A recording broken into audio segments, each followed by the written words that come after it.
guys, welcome. Yet again, another episode of Head to Total. As we all know, it's our podcast that pulls back the curtain on all things medical. Wicked cool guest today, Andy Cox, who is a physician assistant extraordinaire at Synergy Health Partners Orthopedic Urgent Care in Southeast Michigan. Welcome, Andy. How are you? I'm excellent. How are you? I can hear a little bit of something going on in the background. You're in the Greg Grant Sports Complex right now? Yeah, I'm in the Greg Grant Sports Complex. They have youth basketball camp going on right now on the other side of the wall, and the kids are having a lot of fun. You're going to go out and play a game of horse after this, aren't you? Absolutely. Yeah, show those kids what it's all about. Uh-huh. What's the age range of the kids out there, Andy? So, I didn't look at them yet today, but yesterday they were from I don't know, 6, 7 to some adult kids playing out there. So it's quite a huge range. I want the audience to learn a little bit about you because you've got some great experience, and that's why I wanted to have you on the show today. So can you tell us who you are, what you do, why you do it better? Yeah, so right now I'm a physician assistant with Synergy Health Partners. I do our orthopedic urgent care that just opened up here within the Greg Grant Sports Complex. Before that, I was a EMT for a year and a paramedic for 10 years at a company called MedStar Ambulance, serving mostly Macomb County and a little bit of Detroit at the time. Loved the job, but wanted to do more, so I told my family, hold on to your hats. I'm quitting my job and going back to school. So we all moved to Kalamazoo, and I went to school for 5 years and put all our lives on hold. Okay, so you've got to have some great stories about being an EMT in the city of Detroit. What is one positive story that you can tell us about a situation that you were in Detroit? Obviously, you see lots of trauma, lots of bad things happen, but you get to be a part of, making it better for somebody. I always tell people when you work in EMS, you literally meet people during the 15 worst minutes of their life. And you get to be an impact on that. I've had lots of ugly calls in my career, but you get to make a difference for a lot of those people. So when you decided to make the switch from EMT, and I had talked to you once before, and when you were an EMT, you were on a task force, or there was something about you were like in the thick of it all with respect to a major event. I don't want to say terrorism. I don't want to say anything but it was a large scale emergency event. Can you talk a little about that? Yeah, after 9/11, a lot of things changed in emergency services, and a lot of task forces were developed. I headed up our company's special operations team, so I became our leader in disaster response, whether it was a terrorist attack or a natural disaster even. I was involved in our Hurricane Katrina relief when we went down there. And then later, I became our team leader for our tactical medic program, and I was on the Macomb County SWAT team doing medical support for them. Is it just cool to say I was on the SWAT team? It is. I have a little plaque on my wall at home. So you become a physician assistant. You make the transition. You become a physician assistant. And then you started working immediately for Synergy Health Partners, or did you have some other experience before that? No, I came straight out of PA school, and my preceptor actually helped me out with getting a job here with Synergy Health Partners. And I came right out of school and started in orthopedics immediately. Awesome. Why orthopedics? So that's an interesting question. Everyone, including myself, assumed that with my emergency background that I would get involved in emergency medicine, but I've always had kind of a love for orthopedics, even as a paramedic. But I feel like when I did my rotation in emergency medicine, I wasn't doing the same kinds of cool things that I was doing as a paramedic. But I get to do a lot of cool things in orthopedics. So, and it's just super interesting to my geeky self, I guess. So. One of the things I love about you is you had mentioned that one of the big differences between being an EMT and seeing somebody's worst 15 minutes is now you get to see somebody at their worst 15 minutes, but you get to see all the follow-up care and the stuff that you get to help them along with. I mean, now you can see, kid with a broken leg is now walking. I mean, that's all you. That's a lot of responsibility. This is why I just do podcasting. This is probably my favorite part of the job that I do now versus then. Like I said before, yes, you get to see them at their worst 15 minutes and you have a huge impact on that emergency situation, but I never get to see them in their recovery and how they've come through. And now I get to follow up with them from start to finish. And it's awesome. So I know, Andy, that you skate, you play hockey, you're a goalie, correct? Yep. Where do you play? What is it, a beer league? What's it all about? So I play actually a few different places. I play in some just drop-in type style hockey games throughout Macomb County. Actually, I play at suburban Macomb, Mount Clemens Ice Arena mostly, but a little bit down at St. Clair Shores too. Do they pick you up for more than one game? I play on a team who tries to replace me every chance they get. But we are formerly known as the Bad Apples, but we recently changed our team name to the Pheasants. That's a Letterkenny reference. Nice. And I heard too, not only do you skate, but you golf.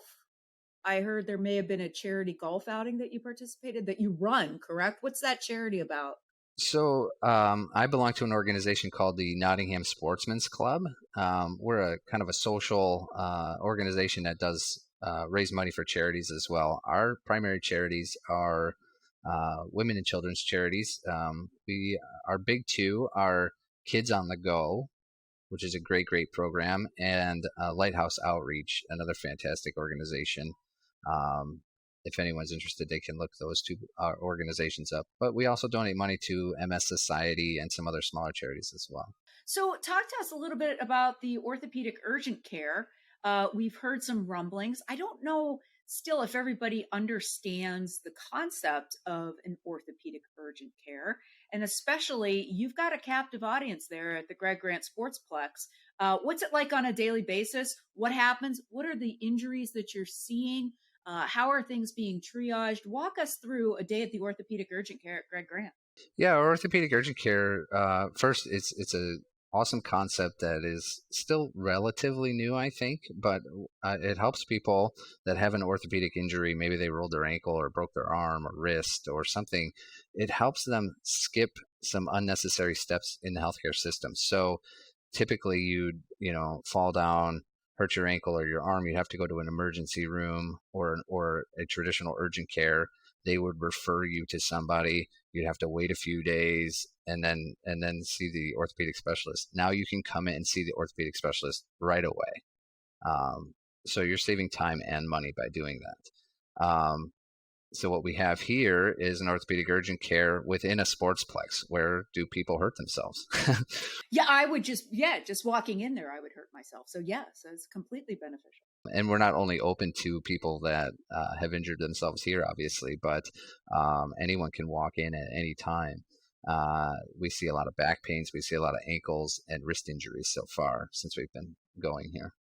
So, Andy, as we were discussing, the orthopedic urgent cares are starting to pop up more and more. People are getting more familiar with when to use them. What's the difference, and why would someone choose a Synergy Health Partners orthopedic urgent care versus another orthopedic urgent care? I think there's many reasons to that question. But one thing that Synergy Health Partners offers is, one, we're large. So we are on both sides of town, kind of in the Metro Detroit area. So it doesn't matter which side you live on, or if you're over here playing a sport and get hurt and you want to follow up back on the other side of town, we have that available to you. But one of the best things about Synergy Health Partners is we offer everything you're going to need from your first evaluation. Maybe it's at our orthopedic urgent care.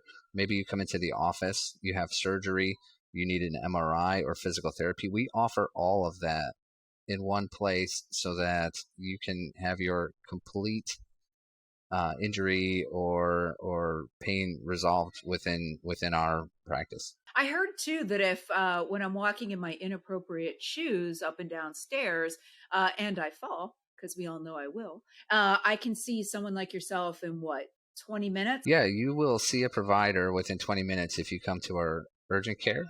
The nice part about that is those times are actually much less than that. The length of time it takes you to register and fill out a little bit of paperwork on our tablet is the amount of time that it takes. We're going to get you in. We're going to take an X-ray most likely, and you're going to see myself or one of the other providers right away. Andy, here's the thing. Some people come out of school, they don't know where to turn. I understand that you had some really good help and support, and they pointed you towards Synergy Health Partners, Orthopedic Urgent Care. What's it like, and why would someone coming out of school or a seasoned veteran like yourself want to work with the team over at Synergy Health Partners, Orthopedic Urgent Care? I think, honestly, for me, it's the people. We have the best people, and I know every employee is going to say that about their organization, or maybe they're not, but our doctors, our administrative staff, and our support staff are all top notch. And this is, as huge as we are, it's still a very close family, and that's what I love about it here. There's a rumor going around that in addition to the orthopedic urgent care, that Synergy Health Partners also is co-located with the physical therapy with you, which has got to be something that you love, because then you're really seeing the patient grow, correct? Oh, yeah. It's really nice because with our physical therapy being right here in the same location, if I see a patient and I think they would benefit from some early physical therapy, we can set them up with an evaluation on the spot, and they can meet with the physical therapist that same day.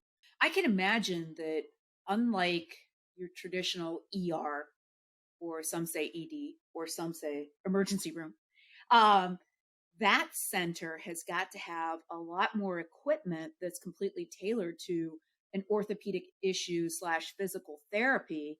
How many square feet do you have there, Andy? And what's it, are there treadmills? You're casting there? What's going on? Yeah, we have everything you would need for an orthopedic related event. I think we are somewhere near 1,200 square feet. Don't quote me on that. I wasn't part of the building I'm quoting you, process, Andy. but Yeah, I don't okay. know why you don't know the plans and the layouts and everything. But our physical therapy has, the treadmills. They have a weight machine and, like a leg press machine, but they have all the things that you probably wouldn't see at a typical physical therapy. They have artificial turf to work on, things like that. They have a sled that you can push and things designed for and geared for rehabbing the athlete as well. Great transition with athlete there, because I heard another rumor that you are leading a medical team at the Detroit Skating Center for their national qualifying competition coming up in July. Can you talk about what's it like to start planning a medical situation and a medical team for an event? That's like over 350 kids, adults of all ages. What's that all about? What's that like? Yeah, it's kind of fun because it takes me back to my roots of emergency preparedness planning. So you have an event like this, you try and think of every possible scenario that could happen and be ready for it. But it's even more challenging than that because you never really know what's going to happen, and you can't budget for the building falling down either. So you have to you have to try and plan for what you think is the most likely thing to happen so that you're prepared to help people when they need it.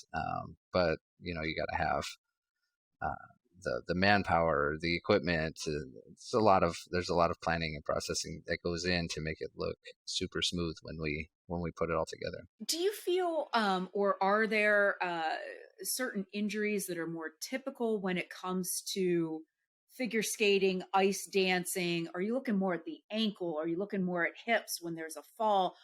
What is your take on that?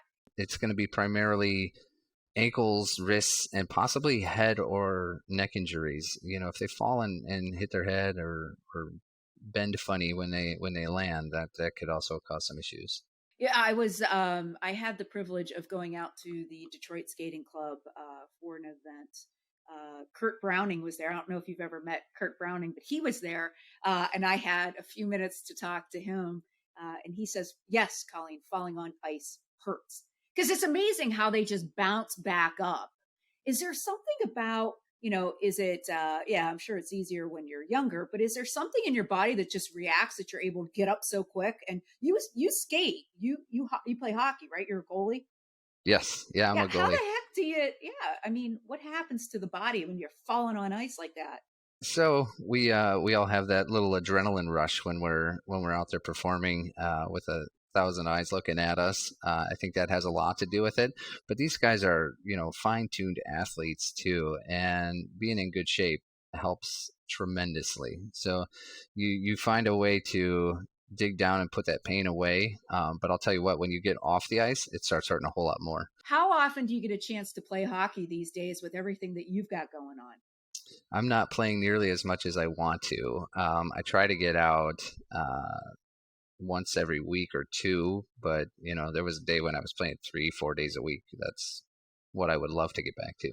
But it always amazes me too, the difference between the hockey skate, the figure skate, and everything that goes into the ankle stability and things of that nature.